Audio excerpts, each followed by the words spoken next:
Okay, welcome. Everyone's coming in.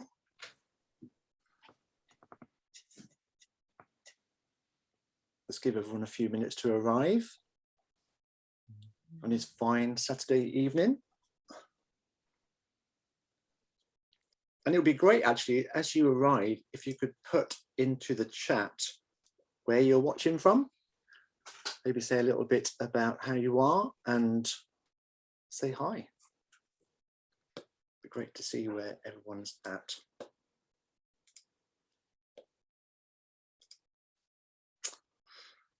Bristol, Somerset. The names I know. Caroline. New Zealand, fantastic. Jersey. Wow, New Zealand. Kent, Derby. Shetland. Wow, fantastic. A global spread. Halifax, Skipton. Germany, Benjamin. Fantastic. So people are still just arriving. York. Yeah, very global and very UK too. How fantastic is that? Brilliant. Hi, Mike. It's great to see some familiar faces as well, and great to see so many people here. So I think everyone's who's going to be in. So how wonderful is that? A couple more coming in. Ah, and Laura's in Cumbria. Hi, Laura. Fantastic. Okay, I think we'll get started. So just a couple of things to run through before. It certainly does. Yeah, Barry wins the bookcase competition. It totally does. It's all fake. It's just a cardboard cutout. Absolutely. No, brilliant. Okay, then. Fantastic. Hebden Bridge. Wow, fantastic. Okay, then. So just a couple of things. Just a few housekeeping things. If you could use the Q&A for the chat. So the format's going to be, I'll hand it over to Barry. Barry's going to share some fantastic insights about his adventures for about half an hour or so. Then we're going to have a bit of a chat, but really want to get your views on the themes that Barry's talking about. And it'd be great, actually, if you want to share what calls you to adventure. What is your take on what it means to go on an adventure? What gets you out there? So it would be great to reflect on that a little bit later as well. So but do put that into the chat. And then we'll have a few questions as well. And what else do we need to say? The talk is being recorded, so hopefully it's going to go onto YouTube, which would be great to watch again later on. And also, actually, what I'll do, just for interest, is I will put it into the chat. There's our YouTube link for our channel, and also the talk. All the talks are well, the festival is free, but we do ask for a donation of £5 for a talk, or for the whole festival £20 if you can, because everyone works for free, and but there are costs in hosting it as well. So if you can afford to make a donation, that would be fantastic. So that is the link for that as well. So I think that's everything. So I'm going to hand over to Barry. I met Barry actually at the first cycle touring festival that we had. It seems like an age ago in real life. It was just so brilliant. And since then, Barry has inspired me and many other people on his adventures because of the brilliant films he does, but also some of the other things he's been getting into as well. So I'm really excited to share this with Barry and to present Barry in situ to talk about his adventures. So we'll see you on the other side for a chat, and I'm going to disappear and hand it over to Barry. Okay. Thank you very much. Everyone bear with me. This is my first Zoom webinar, so I'm a bit terrified, but bear with me. I do talk to camera, but yes, this is something a little bit different. So here we are, and my talk is called What Calls Us to Adventure, but in actual fact, this one's called What Calls Me to Adventure? And also, what does it mean to express creativity and passion? Also, looking back, I've had to analyze my journeys quite a lot. And there's also what kind of, is it a conscious inspiration, or is it kind of been when you look back at things, you go, actually, that connected to that, that was because of that. And it's actually very nice to kind of look back. Last year, even though with the third lockdown, I managed to squeeze in 11 bikepacking trips. A lot of micro ones, all UK based. So you can do lots of adventure from your home. They would kind of range from a one-night escape in the Chilterns. I went around the King Alfred Way. I did 3 trips in the Lake Districts, including Gem Ride, a trip in the Peak Districts. I managed 1 week in Pembrokeshire with my partner, and she survived 8 nights of wild camping.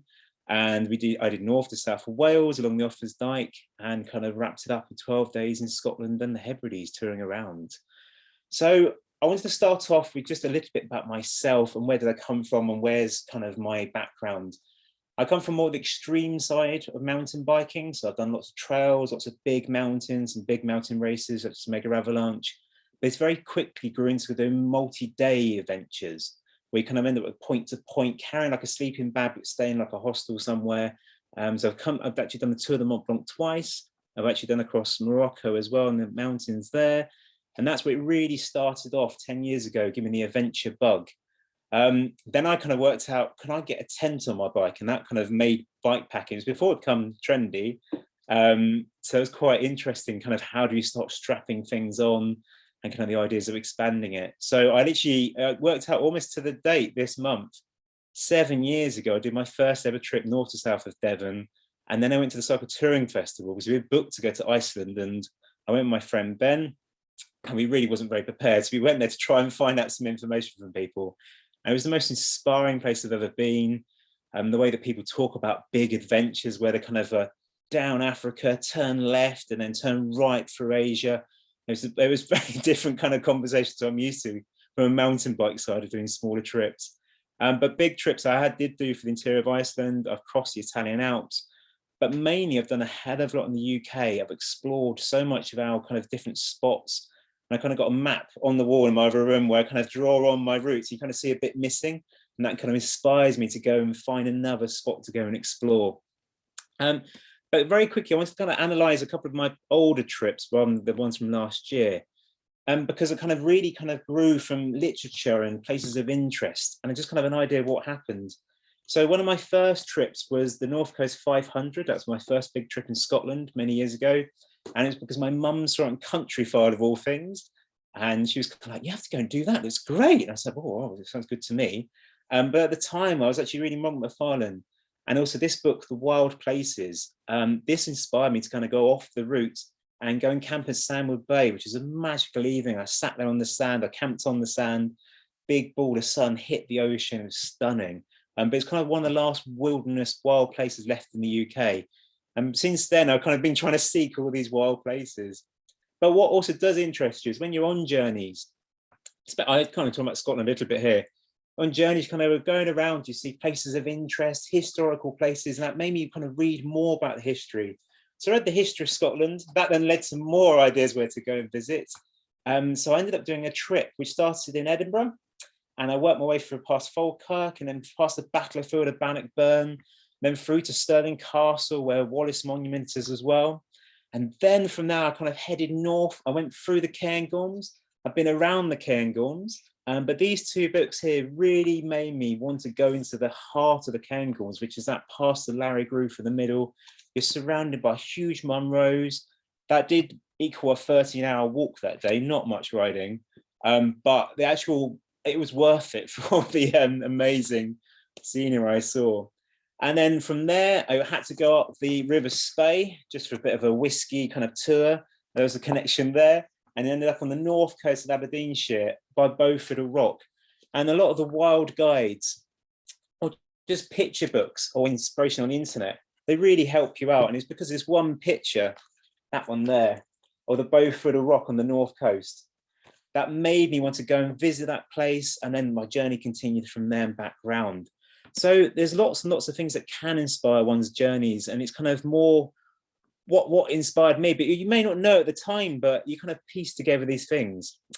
But after the last year, so let's analyze my last year. So it started off in lockdown 3. Lockdown 3 did kind of draw me a little bit mental. I'm not going to diet. I'm a Londoner, so we do get a bit trapped. So you don't get that kind of nature break. But I met up with my friend Alan, and we went off to the Lake District. And we decided to go and spend a couple of days camping in the Lake District. That's the wrong one. I do apologize, everybody.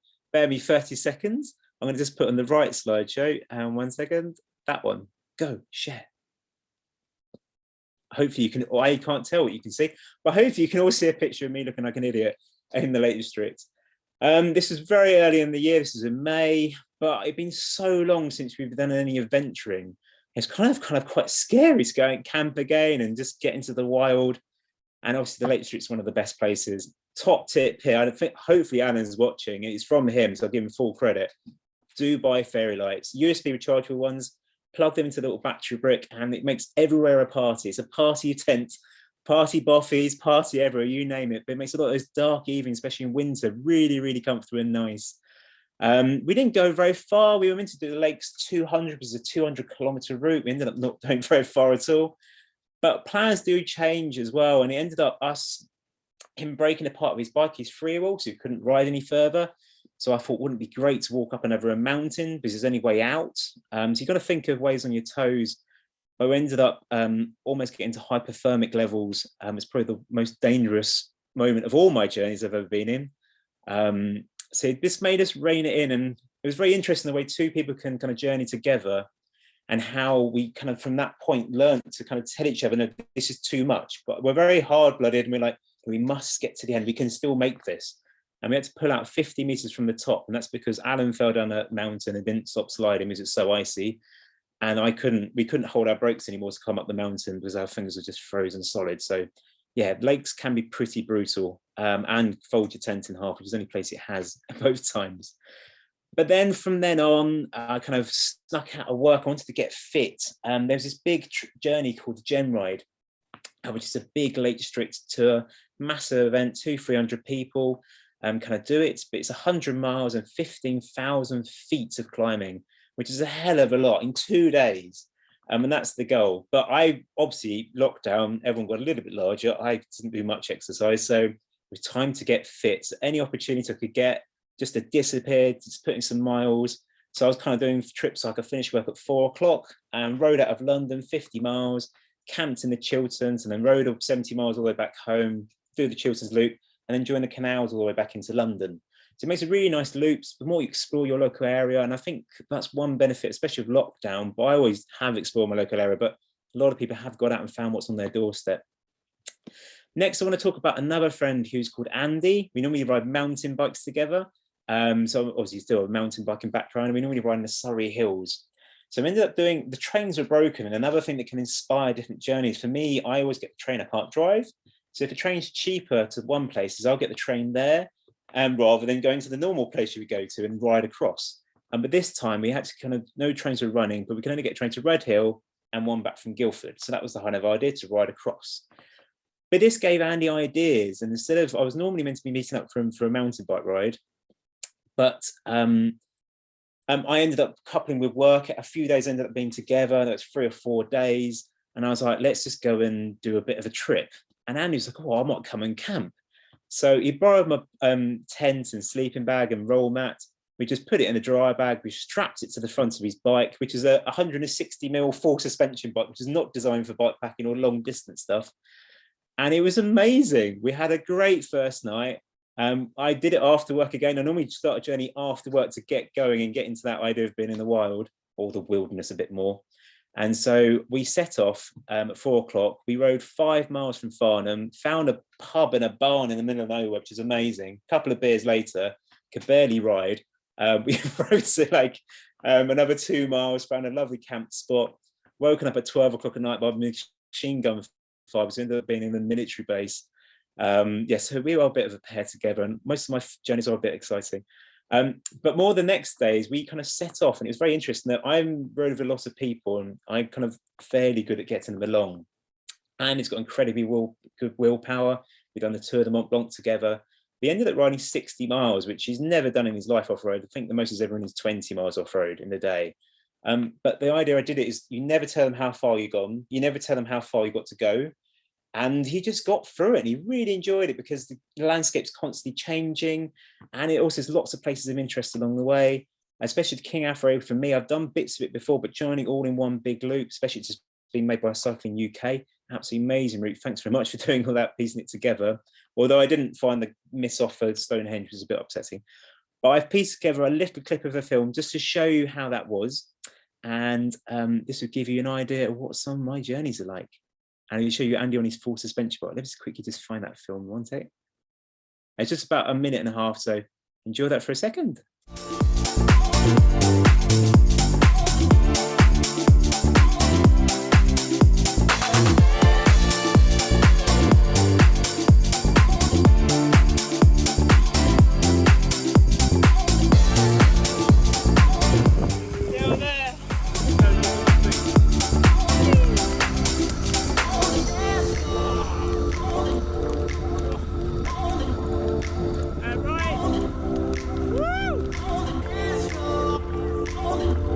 Highly impressed. You're crazy.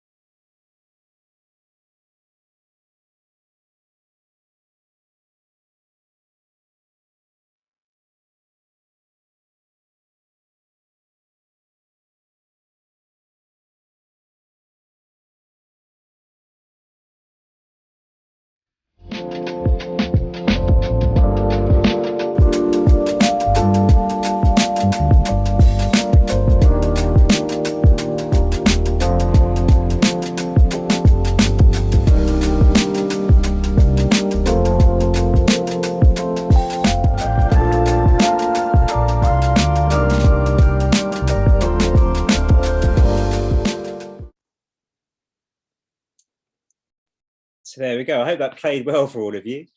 It was a spectacular trip. We had amazing weather. The King Alfred Way is really nice and fast, especially when it's nice and dry. I couldn't think in the mud, the Ridgeway can get a bit sticky, it was a bit clayey, but we had an amazing time. I think the second day I ended up doing 70, 80 miles off road, which is amazing. But you end up ticking along, and when you got to Avebury, there was a bit of interest, and then kind of plough on. So that was really, really nice. I just saw the comment, no, it wasn't Ed Pratt, but it was a hell of a lot of amazing unicyclists we went past. It was very funny. But then the next journey of the year, which is the end of June now, that was the Gem Ride. It did happen. And so this big build up of getting fit. And I just want to quickly just talk about this. And Alan's on the call. And he doesn't, I'm hoping not going to offend him, but everything was building up to this point in the year. And then suddenly we're doing Gem Ride, and halfway through the first day, really energized, hundreds of people there. Great to see everyone. Been so long since we've done an event with so many people. But Alan got really, really ill. And I just wanted to stick with my friend and ride my friend, but it was kind of giving up. It was giving up hope of completing the whole of the Gem Ride, which was quite a tough thing to kind of deal with at the time. But it wasn't tough because I was very, very happy with myself. I felt fit enough to have completed it. And that's what my whole goal of the year was, to get fit enough to do Gem Ride. But the fact I didn't complete it didn't mean anything at all. I was more worried about my buddy, who's normally a very strong rider, who suddenly just flopped on me. But yeah, just kind of have to get together. And then we kind of went to the Peak District after that, did a recovery trip. That was quite nice. And then the next section of my journeys and the next bit of inspiration is quite funny because it's about chairs. I've got a lot of stick recently this year because I've bought a chair which I go bikepacking with. I stuff it in my rear bag and I go off traveling with a chair. But it was more the reflection in changing the journey. So whether it's during the day or you go on an adventure to go and sit and enjoy in the evenings and the mornings. So my girlfriend's a teacher. So at the end of the school, the beginning of the summer holidays, I wanted to kind of get released away from that school world. And so we did a little camping trip down to Dorking, just one night away, but it was about riding there, relaxing in a field, literally 20 meters away from the M25, but in a field. And it was quite picturesque. Sun was setting. It was a beautiful evening. And then that led on was my birthday. It was in the end of August, and we always go away on my birthday for a week. And that was to Pembrokeshire, which we did Pembrokeshire because it was a world which this trip wasn't about bike riding, but it was more about doing a holiday with using a bike to get around with. So it wasn't about the riding, it was about being in the place. And I do bits of art. And it was very nice because you had time to do those passions. I just got a couple of pictures. That's why I'm distracted there for 1 second. Let me just bring them up and hopefully we can all see them. And especially in Pembrokeshire, we had the best weather in the world. It was mind-blowing. We had a week of sunshine and heat. So we knew we were lucking out. So we thought we're going to enjoy this. Just check out the chairs in the middle there. But what we do, we weren't camping on the cliffs, but we'd pack down in the mornings, very early on. We pack all the tent about 8 o'clock. And then we just sit there and relax. We just do some painting. And for me, painting is kind of a vehicle to sit there and enjoy the landscape you can see in front of you. It makes you analyze it more and gives you a moment to sit there and reflect upon it. And these are baby seals we kept seeing. So we kept seeing wildlife, which is another thing that can inspire journeys and keep you going. For me, I need to constantly need a goal. The riding is not enough. I need something for a reason to do the riding. And getting the rewards such as these were absolutely amazing. But yeah, it was a nice little bird. But I wanted to show you being relaxed on a journey is also another reason just to get out there and be in the wild is quite really nice. The next trip then was actually a nice one. It was between two friends I hadn't seen for ages. A friend, Tim, lives up in Mold in North Wales. And Jeff, the wonderful host of this evening's talk, they live north and south of Wales. So I thought, why not ride between them? I haven't seen them for ages. Again, I finished work at 6 o'clock, got the train up to Chester Road to meet my friend. And then I spent 2 days down the Offers Dyke because it just ended up being the route I was going down. I'd never ridden it. And I thought, I'll go down the Offers Dyke. It was a great off-road route, which I found a commute. It's not a popular route, but as in that I've really good trails and absolutely stunning Welsh landscapes. The valleys, I never quite explored the valleys that well. The mountains, yes, but the Welsh valleys was absolutely incredible. That's like something out of Lord of the Rings. You wouldn't expect it to be in Wales. And there he is. Funny story at the end. I was meant to get there at 6 o'clock, but I ended up getting stuck off-road with no track at all, wading through a load of bog, and then had to ring Jeff at 6 o'clock saying I've still got 30 miles to go. So I got on the road, smashed out that many miles, and eventually I found him in a field somewhere with a brew, and we had a wonderful evening together. But at the end of that journey, I was meant to ride back into London from Ledbury, but I was like, no, my journey goal was to ride from friend to friend, and I'd done that. And so I just, the journey had ended in my head when I found Jeff in that field. That was it. So the next day, we went for a nice bike ride together. We found a castle in the gardens. We went to go and visit that because it was on the map. I was like, let's go and do that instead. And it was just another nice thing just to sometimes just take the hardcoreness of an adventure away. And then I went on to Wales, another Welsh trip as well, and did Snowdon and various big journeys like that on the mountain bike. But I want to kind of move on to one of my main trips of the year. My mother passed away 2 years ago now, and ever since it happened, I just wanted to escape into the wild. Something deep inside me was like, I just want to be in the wilderness, react to the wilderness, and just be a bit of nothing for a while. And so for that, I need a bit of a length of a long trip. And I've done 18 days before, but I managed to squeeze 12 days into all my holiday planning of the year.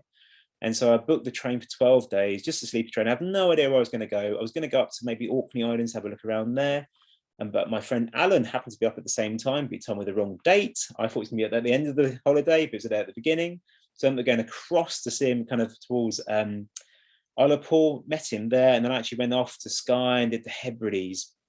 But this idea of being in the wild, which people think is very scary, or wild camping is very scary, but for me, it is my happy place to be on my own, in my own thoughts, in my own routine, my own pace, everything to do with, I know it's a bit selfish, it sounds very selfish, but there's something therapy about it and very kind of nice. So, it's quite hard to describe that. I'm going to quickly show you a quick video from that trip. It does start off with showing you how wrong things can go. So when you're on your own, it's quite tough. And when things do go wrong, they can go really wrong. And you think you have to just kind of stay calm. You'll see me in the video. None of this is staged. It genuinely happened. I didn't think it was going to happen. I've been wet for days, and I was like, I'll just go in this river, and then almost getting washed away and losing all my tent and all my bike. So watch this video and we'll chat about it afterwards. Let me just quickly bring that up for you guys. One sec. Share.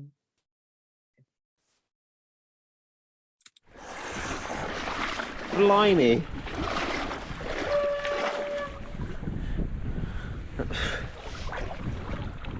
Oh, this is incredibly deep. Up to the knees. I'm on tiptoe. Really not good.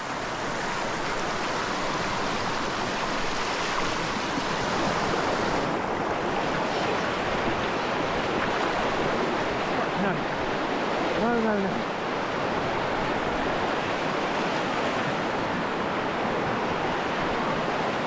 Woo!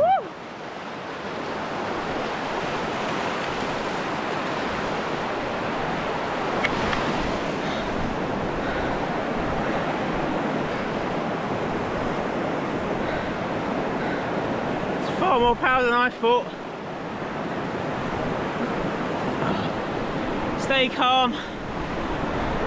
Get through. There's nothing more you can do about it.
So yeah, quite a wild trip, and I hope that video showed it. I haven't mentioned my filmmaking, and I really should have mentioned that more from the beginning. But I just saw someone comment on it. All that was filmed by iPhone. That's the camera I use. It's the one that's to hand, and it's the one that kind of gets the most realistic filming, because you've got it in your hand. You haven't got to set it up. You just get it out, shoot exactly there and then. And it was very. Also, you have to get into the right mindset to film, and you have to force yourself to film. So that Boffey morning, and had a really nice, it was in the Kanban Boffey near Glen Affric, which is absolutely stunning. And the fact it's stunning, I have this image where I want to put myself in that landscape, and that's the picture I want to create and share. But also for myself, I want to see myself in those big mountains. And so it was a very relaxed morning, and I get into the vibe of doing a bit of videoing, and you kind of do a few shots and piece it all together. I just carry a little travel tripod and put the camera in different places, but try and keep it interesting. But I've been filming my journeys ever since I started riding a bike. I've been filming my journeys, and that's kind of led me to doing a YouTube channel. And I have a wonderful, I do carry a drone. Yes, I carry a drone everywhere. I'm Mr. Man who can't pack light for a one-night trip. But it was more, sorry, the YouTube channel. So with that, I've actually kind of, I feel like I've gained an amazing family, an amazing community, which really support me. And I've kept things very, very private in my life, such as my watercolors. And there's a video coming up about astrophotography I might talk about at the end. I keep things very, very private, but somehow this community that's developed, you feel a bit happier to share it. I won't share the pictures on Facebook. Like my watercolor paintings have never got anywhere. But in terms of a skip it, but and put in the film, I kind of feel very happy because I know that the community is going to respect that and very, very nice to me. So there's kind of that thing where I want to make videos for them. And it last year definitely inspired me to go and make films, because otherwise you just don't, you have to keep the pace going on YouTube to keep people interested, which I know is a big gap, whoever's been watching my channel. So yeah, that's kind of a nice thing to reflect upon. I just want to kind of wrap up before we get to the questions. 2 trips at the end. The one I'm going to just quickly talk about, and I'm going to show you a little clip, which is very nice, the Lake Districts in the snow. But the last trip I did at the beginning of this year, which is in the first week of January, I actually did a bike packing into space film, which is where I connected astrophotography into cycle touring, which I did it just to kind of for myself, and I felt comfortable sharing it with everyone. But what was amazing, it was the fact that when I released the film, how many people connected to and how connected stargazing and camping and bike packing and touring is. I had thought about it, and that's why I made the film, obviously, but I hadn't quite reflected upon it that well. And it got picked up by bikepacking.com and spread, and I got something from something else. And it was really amazing the reception I got to it. So don't forget, your hobbies can be the inspiration for a trip. So now I want to go even more to kind of take my telescope to even a darker sky, because those dark skies aren't in London, I can tell you that.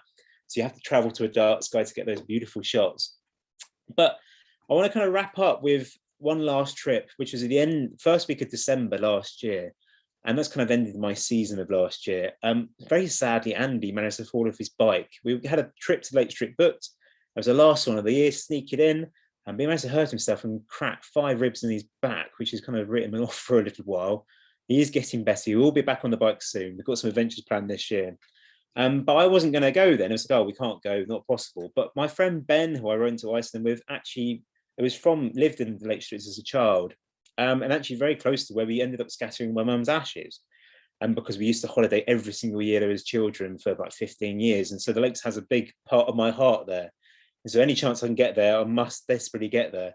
And what was really nice about this one is I set out, and Alan, my friend, who was meant to come and join me for the night, was like, have you checked the weather? I was like, what do you mean? Windy.com. I've never heard of windy.com before, but it is a website. Do use it.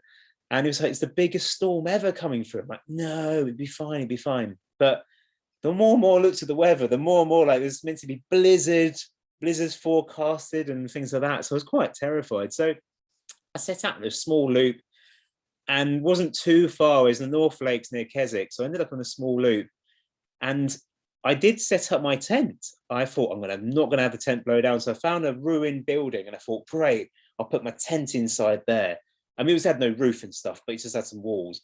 But stupidly, you forget it has a floor. So you can't put your tent pegs in because it's got a floor or an old floor which is under all the grass. So I couldn't put the tent pegs in. But I kind of got it set up. And then one wind gust came from a different direction, not from behind this wall, and just almost took the tent down. I was like, no, that's it. So I then put my tent down in the dark. I then rode back to my mate's house, which is only an hour and a half away. So everything was quite close by and it wasn't too risky. And I stayed there. But when we woke up in the morning, the snow was crazy. So I ended up riding out in this icy, mystical landscape, which was absolutely stunning. But I ended up staying at his house the next night. So I ended up carrying around 3 days worth of food, my tent, my sleeping bag, and everything for 3 days, and never camped. So don't be afraid to carry your stuff and don't have to use it. So I'm going to quickly show that film because I think it's absolutely stunning. One of my most proudest ones of the year because the Lakes is just stunning itself. So I'm going to wrap up with that and we'll get to some questions afterwards. So let me just play that for you guys. So do you think some questions you want to ask me? See me squirm. Let me share this now.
So how beautiful is that? I hope you guys enjoyed that.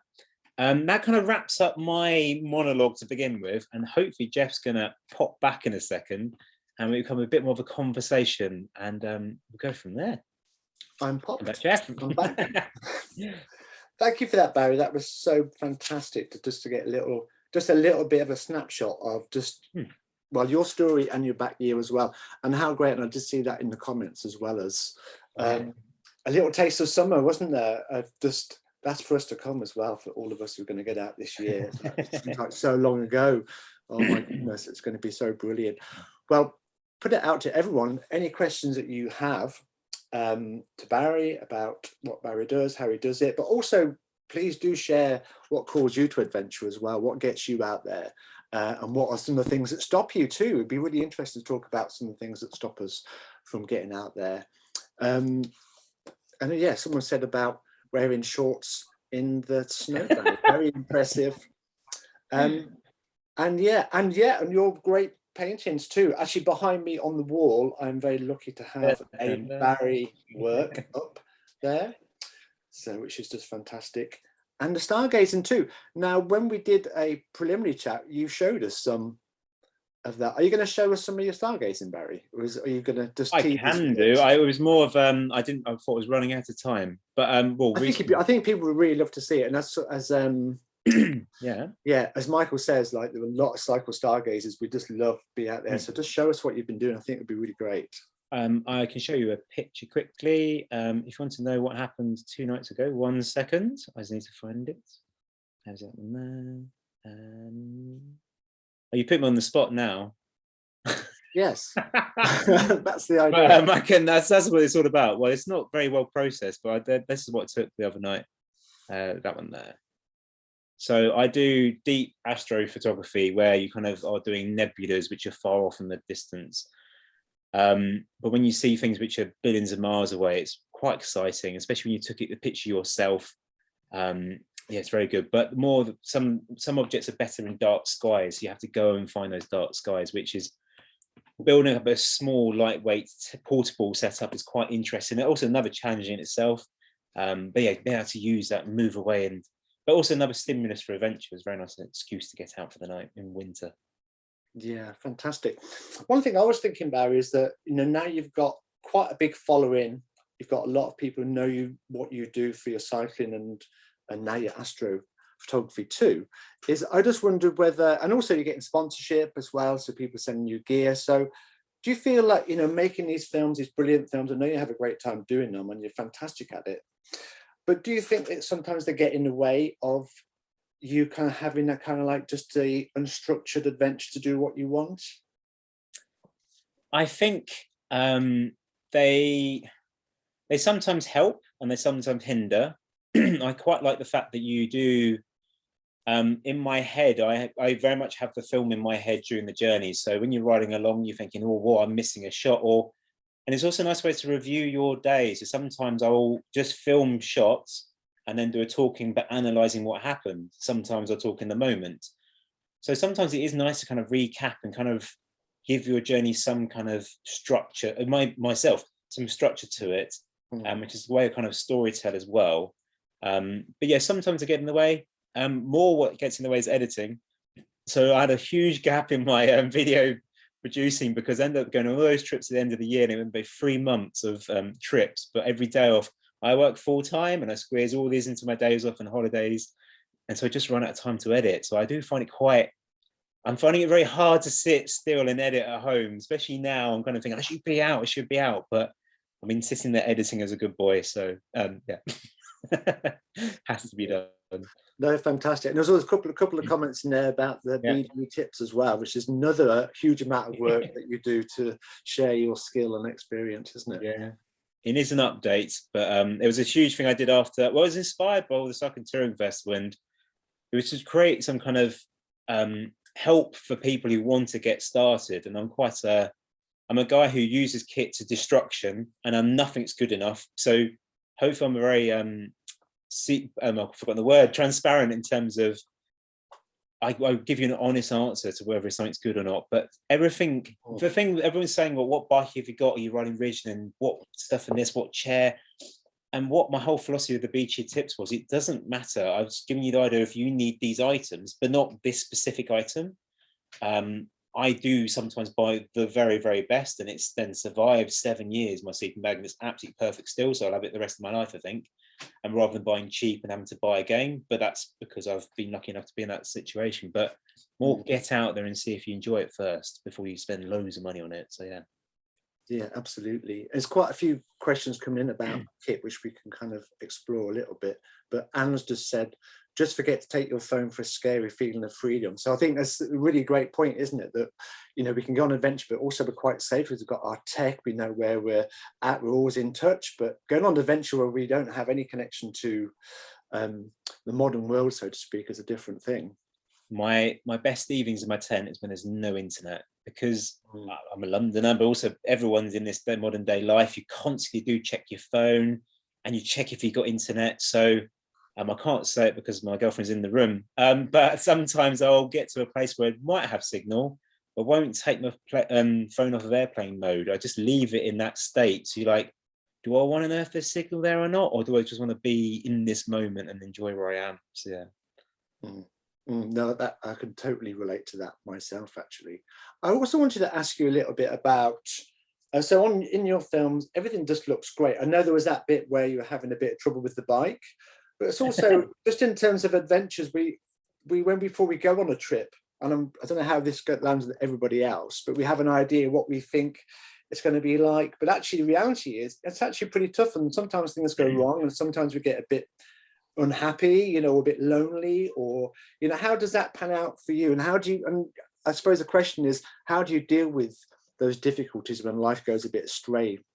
I think I've learned through many years of experience. I used to in the past, especially in Iceland, when I went there, I was very new to the whole touring sport, we call it a sports, but aspect. And I've made things harder than they, in my head, where things were a lot harder than they maybe physically were, to kind of create the vibe of this is intense and all that kind of thing. And I sometimes when I watch films, other people's films as well, sometimes they are too intense, and I don't think they're sometimes that relatable. So sometimes a bit more, and I've also learned myself, the way I deal with things in the wild is, and things go wrong, is I'm a bit more jovial. So I once got criticized for being making it sound too jovial, but I was like, well, no, that's the only way I can deal with if something's gone really, really wrong. I almost died and got blown off a mountain, and I kind of got to the bottom. It was glorifying, but I wasn't glorifying. It's my natural reaction to kind of deal with those situations. So I've learned a lot more now, a lot more content in my journeys. The Hebrides was the most content I've ever been, which is quite nice to, especially after everything I've been through the last couple of years, is to get to a mental state where you can just be in that moment. And I had one date, that's the only thing I had booked, was a private bothy on Harris. You just saw me do those paintings in, and it was just this only thing I had to aim for, and everything else could just, there was no deadline or structure or really routes, so it was very flexible, and it made a very, very freeing trip, which I normally am very structured to my trips, must get there, but that was completely, everything's fine. So there was never that chance of, oh, this has gone horribly wrong, because, well, things did go wrong, but it rained for so many days, but it was more freeing in that way. Yeah, absolutely. One thing I was thinking of too as well, kind of related to that, is our comfort zone. And one of the things that calls me to adventure is to have an adventure, to have an unknown thing. But one thing that stops me is the resistance of getting outside my comfort zone, and I'm really addicted to that. I don't know how other people relate to that as well. I mean, it's just the home comforts for sure, but it's also just about knowing what's going to happen and having your routine. So getting completely out of your, you know, into what might be called the stretch zone of life, where you don't really know how it's going to pan out. I think that's got to be one of the parts for adventures. But I'd be very interested to know what everyone else thinks about how that relates to them, about what does an adventure mean for them as well. So please do share. It'd be great to see that. But what's your take on that, Barry? My take on that is, when I started out, I very much was, how extreme can I go? And I pushed the boundaries so far. I was walking for 13, 14 hours for consecutive days in a row with a 50, 60 kilogram pound bike. And it's just kind of too much, but it wasn't too much. And it was very good for my mind. And for anyone who's doing and worried about distances, is go and, if you're going to do some epic journey, go and ride 100 miles. It may take you 13, 14, 15 hours with a pub break in the middle. But if you've done 100 miles in whatever timeline, if you ever come up against that in life, or you have to get somewhere, you know you can do it. It's in your capabilities. So I do sometimes find pushing those boundaries, getting out of your comfort zone, can make you feel very homely later on, because you've pushed to the limits that you know you can always do it. And always in my head, if I got like 10 miles to get to a campsite, I go, well, that's my journey to work. I do every day. So can I ride an extra 10 miles on top of 60? Yes, I can, because it's just a journey to work. So sometimes belittling it in your head does help rather than over exaggerating it. Yeah. Yeah, blimey. I don't think I've ever cycled down in miles myself, ever. Maybe I got into 70, but that's a lot of miles to me. But you know, you're very fit, I think. Well, not at the moment, but I will be. Just a few practical questions that people have thrown in is, what 3 things would you never go without when you're going bike packing? Well, my funny answer is the bike, because you need a bike. I think that's assumed, I think. Sorry. It's a good answer though. Fairy lights now. Fairy lights is a real, honestly, that's true. Fairy lights is a real key. It can brighten up very gloomy evenings. It can bring a bit of warmth, a bit of comfort. So I have to say fairy lights is a kind of number 1 top tip. Probably don't see as essential. And other things that are essential are on the kit list, which you're going to have anyway. So I can't think of anything that I wouldn't go without. Maybe like a buff, those neck scarf things, so you can kind of wrap it up, down. They're very, very flexible. And I wear merino wool on all my inside of body. So merino wool is really key and to staying less smelly. So in that Hebrides trip, I didn't wash for 10 days in a row, and I was still allowed in cafes. So that's a good sign for merino wool. It's the best thing out there. So you were saying earlier on, just going back to your call to adventure. So did you say you did 11 trips in 1 year during the kind of lockdown pandemic? That's what you said. Is that right? Post from March onwards, yeah. Oh, May on, yeah, March, April, May, yeah. So I squeezed it in, yeah. So you squeeze it in. So it's a big thing in your mind of getting out there a lot. It's that kind of, I managed, I think 2. Yeah. It's pretty impressive. And I think me and Jeff had a bit of discussion before. I'm just going to relate on that. Is he did ask me, why do I film on my journeys? And for me, it's some kind of, I have to prove to myself that I'm doing something with life. And especially my mum passing, and I used to do things to show her and things. And now for myself, if I analyze the year, you think, what have I done? You get to the end of the year, what have I done? But the end of last year, I got to the end, I was so proud of like, look what I have done. This is epic. I can't say the same for 2020. It was a bit of a write-off, but the kind of reward of looking back and seeing what you've done by just squeezing as much out of life as you possibly can, which for me, that's what I do for myself, really is very, very rewarding and self-motivating. So that pushes me out there as well. So yeah, I was also wondering about, well, one thing I find whenever I do something out of my routine, is one of the things I really love is Alistair Humphrey's idea of a micro adventure, which is just doing something very local. It might even just be within 24 hours. It might just be doing something completely different, and how that can flip things around. And one thing for me that really happens is the relationship to time. So, you know, as you get older, days just like go zooming by. But when you go on a trip, time just completely inverts into this other thing. And how do you find it? I was just very interested about when you were talking about giving yourself more time on the Hebrides, and how you relate to that. It gets to the point, well, people on this in this upper touring festival travel for years, so a minus 18 days maximum is a very short period of time. But for me, definitely after 3 or 4, you feel like you've been on the trip. And you know you're only halfway through, you've got another 4 or 5 or 6 to go. You kind of, it gets you into the mindset of being part of the adventure rather than being at the beginning or the end. You get into that middle part, which is really, really rewarding, especially in that halfway when you're like 7 days in, there's got another 7 days left. So for me, a long trip does really, really help, and it helps you space out. And for me as well, it's also the map part. I love looking at the map in the evening, seeing how far I've traveled, and go, I've gone from that point to that point. It looks miles. So especially after a couple of weeks of being away, you start going, oh, look how much I've actually traveled and covered. And Yeah, it's very rewarding. Yeah, interesting. I wonder also, it's definitely happened to me, and I wonder if it's happened to anybody else, but I've been on some of my adventures, some of my longer trips where things have gone wrong or have not been very well, and I just want to stop the adventure. Can I go home now, please? Can I get off? And it's not practical, but really part of me really wants to stop. Has that ever happened to you? Yeah, definitely.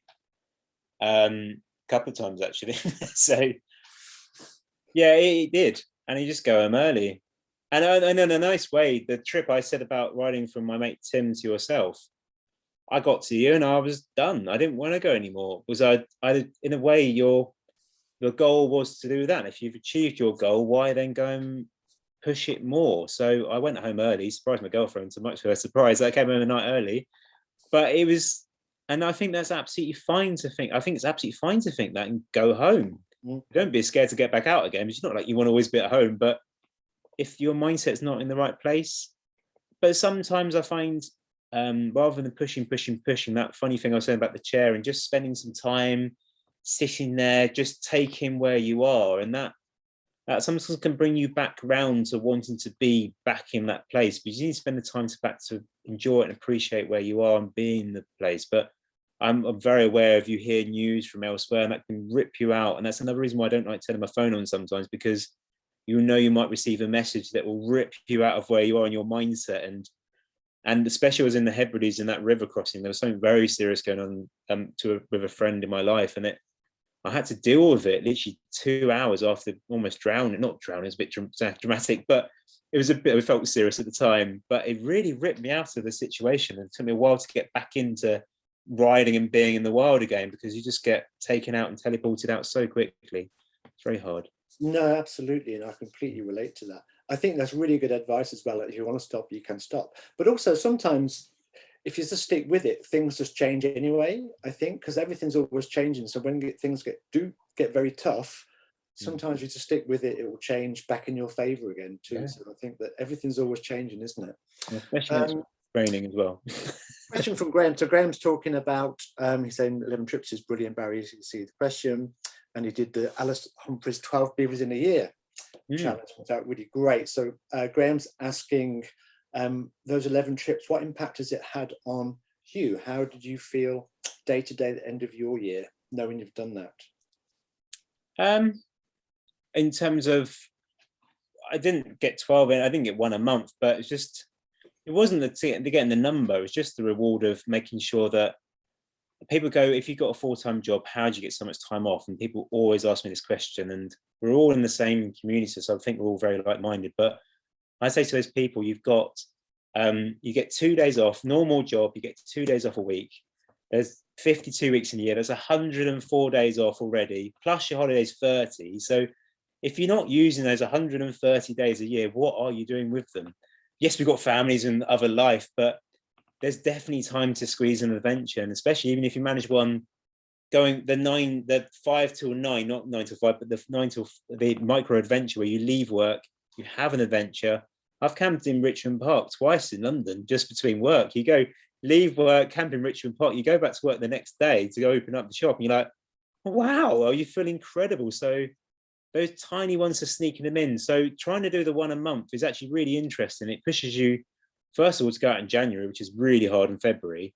But trying to get one a month in is kind of good motivation. It doesn't have to be a big adventure. Just get out, sleep, even in your back garden. Even during lockdown, loads of people were camping out in their back gardens, which is amazing. So I think it's a really good motivation to try that 1 year, and you might carry it on afterwards. So yeah. Fantastic. There's been quite a few questions come through about the books that you showed. Oh, yeah. Shown. One of my favorites is Robert McFarlane. The Wild Places is such a fantastic book as a piece. But someone's asking, there's a couple of people asking actually, can you show the Wild Guide to Scotland again? Oh yeah. There's also the Wild one as Wild Guide. That's it. So they do a whole series. You can probably tell I like books, and they are real. That's going to be. So I've got all the Wild Guides. So if I'm planning a trip, well, I look at my map at home and I go, I haven't done a trip in Wales for a couple of years, so I'll get the book out of Wales, find some pretty pictures, which is literally how I plan it. I find some pretty pictures and go, wow, I want to go and see that. So I'll then go and design a holiday around it. And I say in the other books, like the History of Scotland, There's so many books to recommend, it's unbelievable. But these, obviously, Nan Shepherd's amazing, but this one was the first ever kind of travel book I bought. We did a trip in the Cairngorms, and it was one about the history of the place. And there's so many interesting things in there. You think, oh, there's a airplane wreckage somewhere. So I really want to one day go and find that. But read about the history of the place, find those kind of hidden secrets. But Maura McFarlane, I do want to just quickly say his first book, which is called Mountains of the Mind, is almost a direct reflection upon this whole conversation we're having. And his whole book is designed about, why do people get drawn to the mountains? Why do people push themselves? Why do we want to go to the highest place on the planet? And it really is quite an inspiring read, and he's a beautiful writer and very inspirational. So yeah, definitely recommend it to everyone. Yeah, fantastic, Barry. So we've only got a few more minutes left. I'm just wondering what's next for you. So what of your, in terms of your adventures and your plans, if you've got any visions and ideas that you really want to do globally, locally? Again, Gen Ride's coming up, and they've made it kind of tougher than ever, because it's just the route got released, which is another great motivation. So me and Alan are actually going off to the Lake District next weekend. So going spending 2 days there, just kind of get back into the vibe. I know, and also another part of this is getting ready to know you're not going to be ready for it. I'm in no way to go and do 200 miles around the lakes or 100 miles around the lake. So in my head, I think I've had a very stressful period of time come up to this point. I think we're just going to go away, get back to being an adventure again like we did last year. Not that he knows this yet, I'm telling him now. So I'm going for a chilled holiday, but we've got some good riding in it. And then we actually have, which is the big trip of the year, finally booked Iceland again. So after my first journey there 7 years ago, I've been desperate to go back, and it's finally happened. So that's going to happen in July. So very exciting, very exciting. Wow, that's so fantastic, Barry. It's so exciting to hear that you've got some great plans. And we actually planned to go to Norway, didn't we, before the lockdown? So that got over. So maybe that will get resurrected this year. Definitely. Next year, I think. I'm just completely pulled to Norway and that kind of adventure, but also a little bit scared of the mountains because of the. I'll be scared of the mountains. And we did have a discussion where I'm not I've come to terms of maybe not, culture doesn't inspire me. For a lot of people in all these talks, the cultural differences and going to cultural places is what they're longing for. But for my period in time of my life, it's just the wilderness, it's the nature, it's the mountains, which does inspire me. We kind of had a really good conversation the other day, me and Jeff, how for him, cultural makes him a bit more comfortable, and that's what he goes looking for, because I just go for the middle of nowhere. But it's I'm quite excited to put this together and see what happens. Yeah, no, we had a cultural day out in Wales, didn't we? So that is the heart of the adventure. Let's see what happens, I think. Piers is recommending Hostile Habitats. Is a great book about Scotland, tells you about wildlife. Yeah. And various people also recommending Norway too. So I think we're going to wrap up. I think that's everything. It's been such a delight, Barry. So where can people find you? How can people follow you? Put my name into Google. Sounds very snobbish, but there's not many Barry Goddins out there. So put my name into Google. Comes to my YouTube page. I'm an Instagram guy. You can join me on Facebook as well. Ask me questions that way. But do come and join my YouTube journey. It's a really nice community. I feel really supported by them all. I don't deliver enough to them all, but it's a really nice way of sharing our experiences together and feedback and get together. So. Thank you so much, Barry. It's been such a delight. And thank you, everyone, for your great contributions and questions and for joining us tonight. This has been terrific. And of course, thank you to Laura for making this happen, and Tim, the festival itself. So hope everyone has a great rest of the weekend, some great talks on tomorrow. And yeah, cheers, Barry. And cheers, enjoy the evening, everyone. Yeah, everyone enjoy their Saturday night, and we'll sign off. Enjoy the rest of the festival as well. Some incredible talks coming up, especially tomorrow. So yeah, just check out the program and tune into all of them. I'm going to be, so yeah. That's it. Fantastic. Okay. Ciao. Bye for now. Thank you. Bye.